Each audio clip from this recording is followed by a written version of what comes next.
Hello everybody, how's it going? Welcome back to another cooking video. Today we are making apple upside down cake. And contrary to the pineapple upside down cake, we're making it with apples because I bought apples, didn't eat them all, and so I want to turn them into a dessert, as it were. If you're watching this, this is post the banana bread video. So those that know, they know. That's right there. I threw the rest out to the birds, and then I'm here now. But welcome to those that are not used to my cooking videos. This is Cooking with Calzone, formerly Crack House Cooking. I cook in a crack house, or a former crack house. It is not currently a crack house, guys. I live here. And I can assure you, I do not smoke crack. But yeah, we're making apple upside down cake. It's gonna be pretty interesting. I've never made this before. I never made banana bread either, and I burnt half that cake. So, I look forward to it. I've got everything I need, I'm pretty sure. I hope so. And the way I'm going to do this is I'm just going to record myself cooking, and then I'm going to do a dialogue over it. If you enjoy that, maybe consider liking, subscribing, and without further ado, let's get into the cooking part of this video. What's going on, everybody? How's it going? Welcome back to another Editing Calzone bit. This is a beefy production episode, okay? I got 40 minutes of cooking. Now, how much am I gonna cut that out? I don't know. I think I spent 10 minutes cutting apples, guys. But yeah, we're making apple upside down cake. I'm very excited. Like I said, this is a great point for me to be able to look back and see where I maybe messed up, things I could have done better. But also, I'm just gonna get here. I'm here to give you a play-by-play as to what I'm doing and that sort of thing, so you can kind of get in the head of the cook. Right now, I am currently cutting the apples, trying to core them. The first apple, I blunder completely. Like, I don't know what technique I'm trying to do here, but it does not work. It is not a good technique. Please do not do this technique. Also, I'm using a bread knife. Yes, I am using a bread knife because I got no clean knives. And I didn't want to do the dishes because I had a giant flat screen as my monitor over there. Yeah, I'm showing y'all I'm not using that because it's got that little blemish. I'm very picky when it comes to fruit. But we'll expect this. Eventually I get a technique where I cut beside the stem a little off. Yeah, you see, I like cut. Oh wait, no, that's the same apple, guys. Like I told you, I cut apples for a long time. It gets a little exaggerated. Like, I don't even know what word I was gonna say. Eventually I just start cutting around the core. I mean, we go caveman. Sometimes you have to be a caveman, guys. But eventually I get a system where I cut around the core. Oh, here, this will probably be pretty good. Oh, nope, I spotted a blemish on that apple. For anybody wondering, anytime I have food scraps that aren't gonna get eaten, I go put them out in the woods. I have plenty of wild animals and birds and stuff that eat them. But yeah, this is my technique that I formulate. Honestly, pretty good. It leaves a little bit of apple that I wish I could get off, but like I said, it goes to the animals, so I'm not too pressed. I think I cut about 6 apples up. We're dicing them sometimes thick, sometimes thin. I'm not very consistent. As you'll notice, you can't really tell what I'm cutting 90% of the time because I got my big old meaty hands over them. But that's just knife control, trying to keep myself from getting cut. Because it has happened. But yeah, I cut these. Like I said, I dice apples for, what is it? 8 minutes. It takes me 8 minutes to dice 6 apples. What we're doing here now is we're making a caramel. Now, reference, guys, I have never made caramel, so do forgive me if I don't do it properly. The recipe called for 2 tablespoons of butter and like a half a cup of sugar. I do change that up a little bit. As you can see, I realize the pan's way too hot, so I lift it up. I lower the heat because I don't want to burn the butter, and I also didn't want to burn the sugar when I throw it in right away. So I lift it up so I can lose some heat, but also try to keep the butter melting. We'll skip around here a little bit. I'm melting that butter. As you can see, I got my little scoop of sugar. Dang, I really like shuffling around the butter. Yeah, I'm gonna try to be fancy and like throw little globs in, but eventually I just throw clusters, and I'm like, screw it. But yeah, we're putting 2 tablespoons of sugar. I pull out my spatula. Very handy thing to have when you're baking. I don't use it all the time because I forget about it. But I looked at this in hindsight, and I was like, that seems very clumpy. I know sugar melts eventually, But like in that moment, I was like, this seems very clumpy. This seems like a very clumpy mess. Um, and so I'm about to probably go run to the refrigerator. I'm trying to spread it out. Like I said, I mess with this. The caramel part of this that takes the longest, if I'm being honest. Um, but it was a good experience. I don't regret learning how to make caramel. And like I said, I do. It is kind of rough. As you can tell, I'm staring at it. There's a lot of staring. Okay, there's a lot of me going. That basically, as you can tell, I was like, I need more butter. Oh, here, hold. Let me mute my media source so you don't have to hear me make sounds. But yeah, we're melting, and this is when it finally starts getting properly working. As you can tell, I try to keep it all together, keep it moving. When making caramel, my first time, I didn't want to leave it alone, which I think is what you're supposed to do. I kept it moving, try to keep it on the move.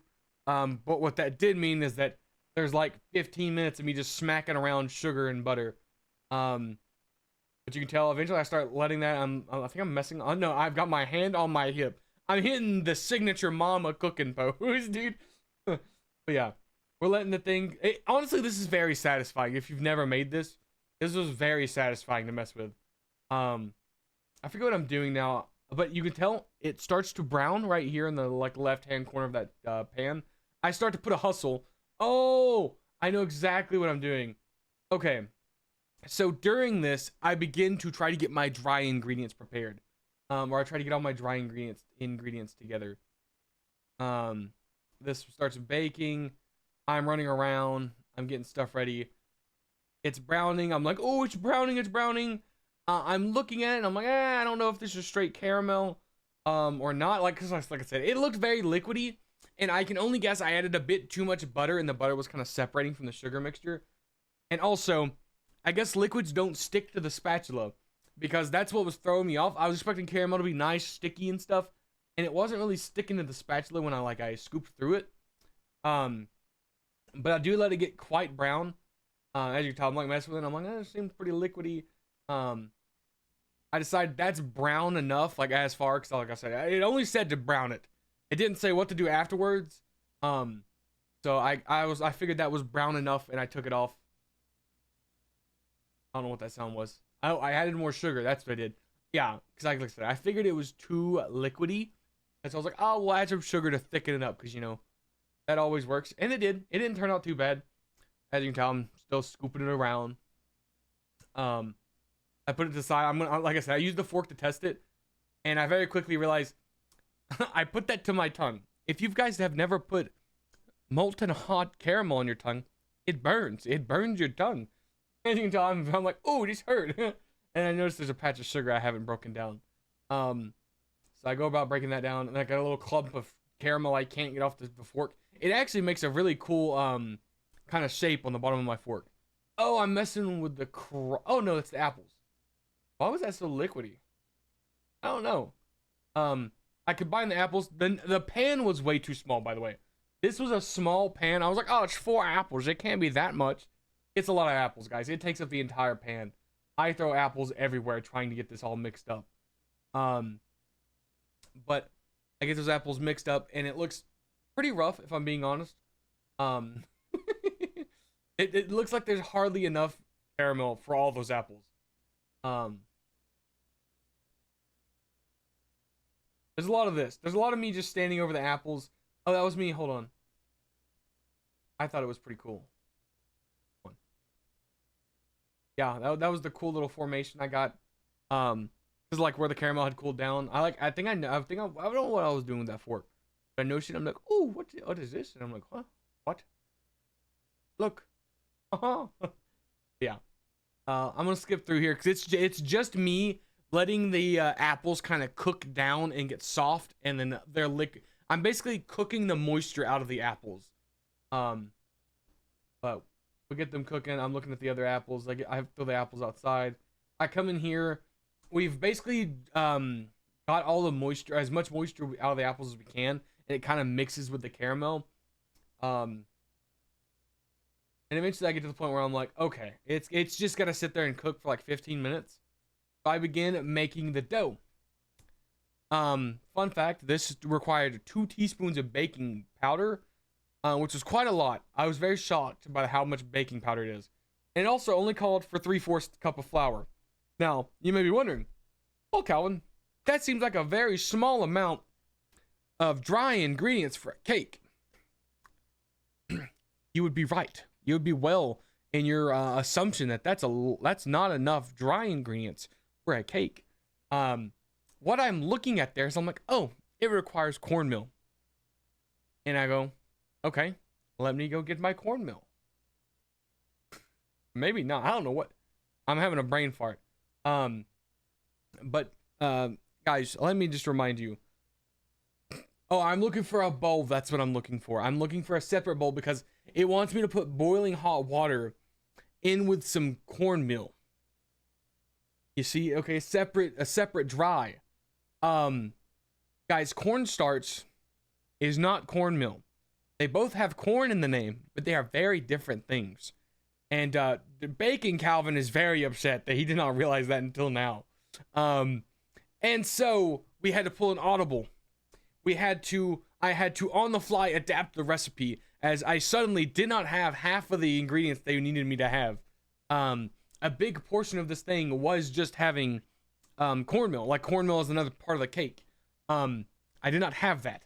So what audible do you think I did? Well, I added more flour. I have a mild panic attack and I'm like, okay, what do we got to do? What do we got to do? We're going to add some flour. We're going to do the things that it says to.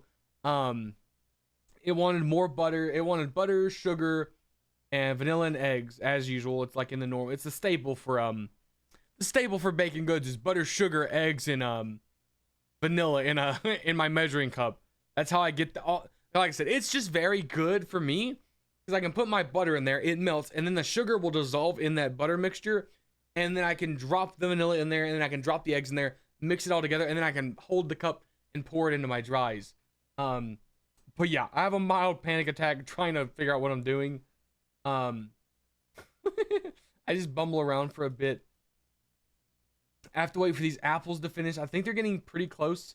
As you can tell, they've definitely cooked down a lot. Gotten a little browner, and the caramel has gotten kind of over all of them. What are we doing here? Oh, I don't put those in there yet. No. Okay, there's still plenty of time. I've greased my pan, that big baking pan. Way too big, by the way. But yeah, I'm sitting there. I turn up the heat quite a lot. I realize that I'm not getting rid of enough of the water in the pan. And so I turn up the heat to kind of speed that process up. I'm cleaning up in the background, waiting for this to kind of reduce down.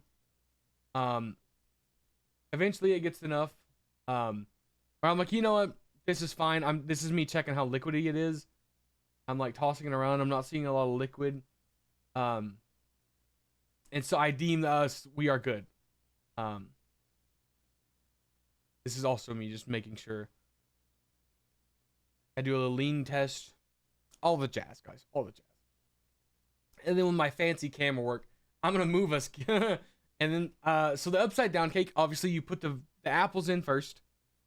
I'm going to scoop those in. Thankfully, I brought enough apples. I did not have enough cake mix for this pan. I wish I had, honestly, actually, you know what? I'm hating on myself too much. This turned out okay, guys, okay?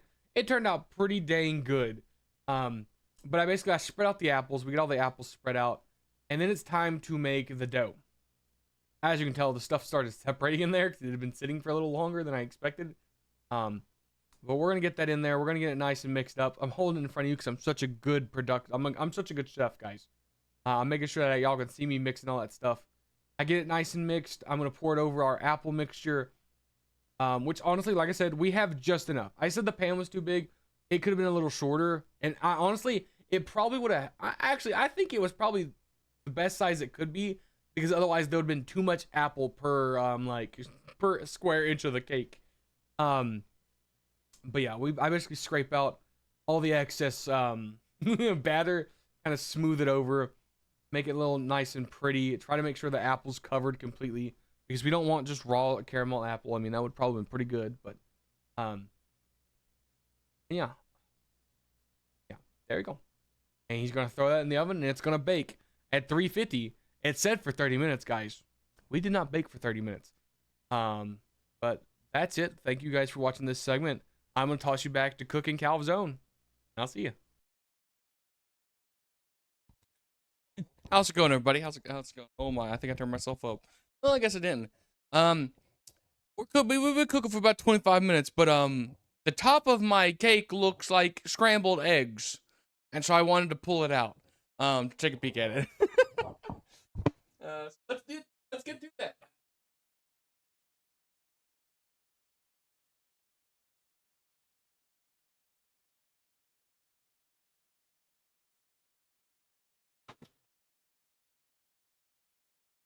Okay.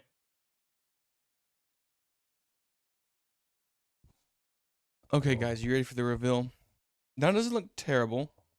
I think it needs to cook longer, but TV. That's what we're working with. It looked a lot worse earlier.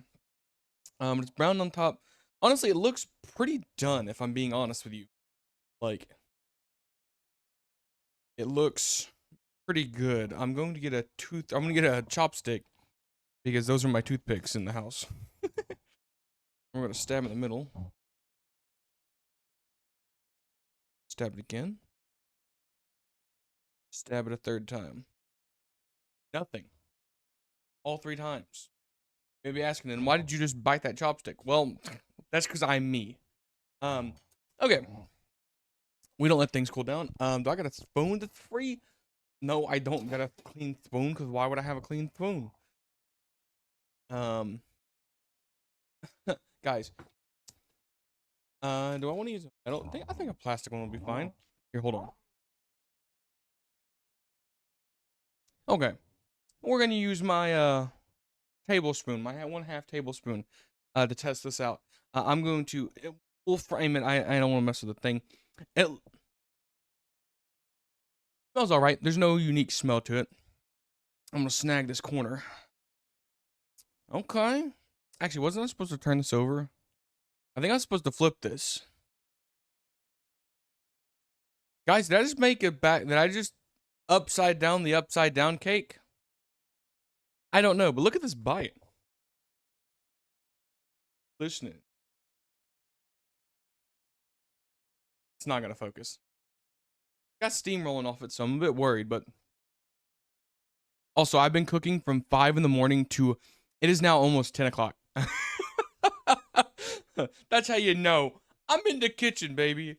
Okay, I'm going in. Please don't burn myself. Please don't burn myself.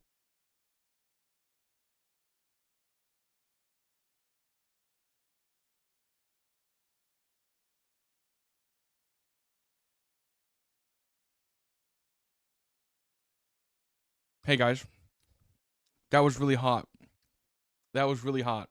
Like, really hot. Be grateful you had that mic to cover my mouth. And then I realized I could cover my mouth with that mic. That is napalm. That is straight up napalm. Like, no ifs and buts about it. I could take this to some wars and ruin people. That burnt my tongue in the 2 seconds it touched it. And I got it all out. Besides a bit of apple, which is pretty good, by the way. I guess I should have expected that being caramel on a pan. I really want to eat this, though. I really want to try it. Here, we'll just do a nibble. I'll teeth method it.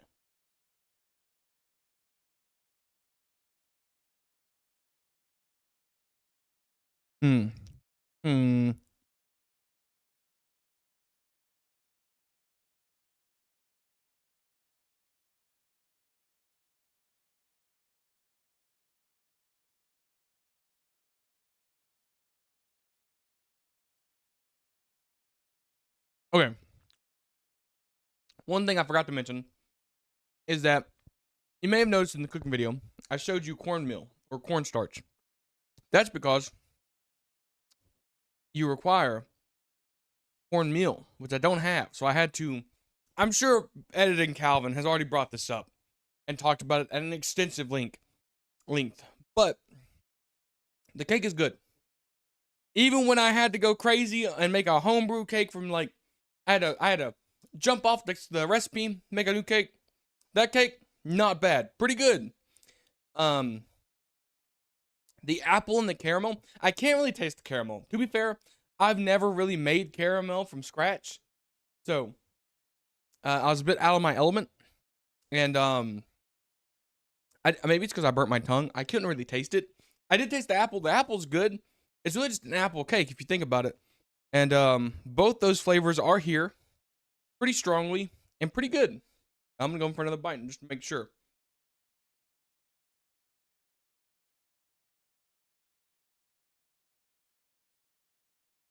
Yeah. You know what?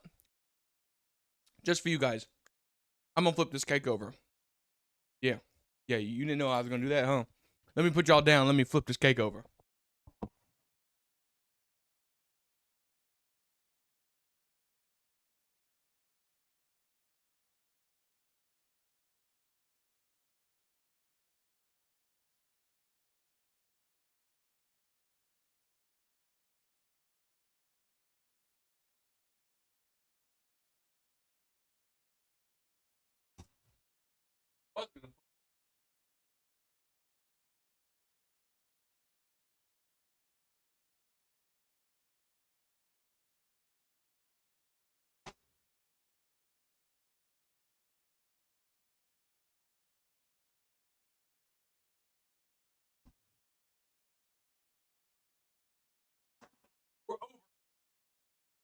This is a bit overkill, but this is the only pan I've got, so let's flip it over.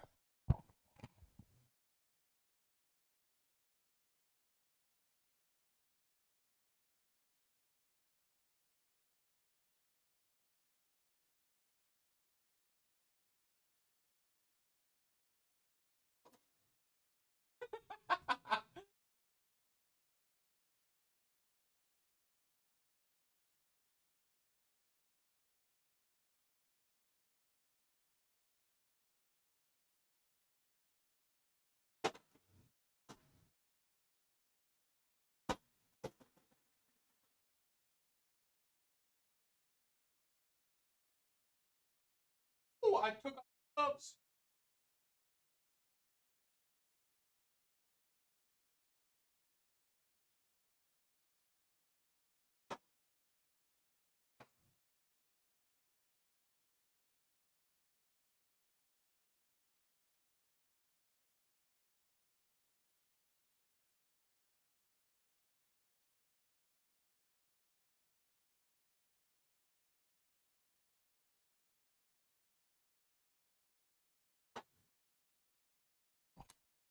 That does not look too bad, guys. That looks pretty darn good. I didn't burn it. Let's go. But now how do I get it back in the small pan? Because I need to store it in a small pan. That looks pretty good. I'm not gonna lie. That looks fantastic. For the first attempt at an upside down cake, I'm pretty happy with that. I'm really happy with that. I got a little bit extra apples and stuff I'm gonna, I guess, put back on here and kind of smear out. But guys, I have succeeded at 2 of the 3 recipes we set out to make. And even then, I don't think I failed the banana bread that bad, but I burnt the bottom, you know? I can't take that as it's like I made a 70 on a test. It's like, sure, I passed, but did I really pass, you know? This one, a solid 85, okay? I would give myself an 85. I won't give myself an A because I do think I could do it better. I think the caramel could be a lot better. The apples are good. The cake, like I said, I had to go crazy on. I had to go off schedule, go off script, go off recipe. I mean, I said every word but recipe. And kind of freehand it. But that turned out okay. The cake is good. The apples are good. Just lacking in a bit of caramel. But yeah, guys. That's it from me. Thank you all so much for watching the video. I hope you enjoyed these cooking videos. Like I said I want to say in all of them, if you enjoy me in the kitchen, whipping stuff up, you know, having to go crazy sometimes, let me know, you know, like, comment, subscribe. That lets me know this kind of content y'all want to see. And if you enjoy it, you know, I'd hope you want to see more. I enjoy cooking. I have a blast doing it. If only you saw my freezer, it's full of stuff I've cooked, and I'm one man. I can't eat all do this by myself. Because most of them are sweets. I like baking, but I have no one to share the baking with, you know what I'm saying? And it's not like I can sell it because I don't think it's up to snuff to sell, unfortunately. But I do enjoy it. I guess just a hobby of mine is baking. But yeah, guys, I have a blast every single time I do these videos. Even though they take a little effort, they take a little bit of money, it's a good time. I always end up smiling most of the time until I spill sour cream on my boots, and then I'm a bit upset. But thank you guys so much for watching. I hope you enjoyed, and I will see you all in the next video. Bye-bye.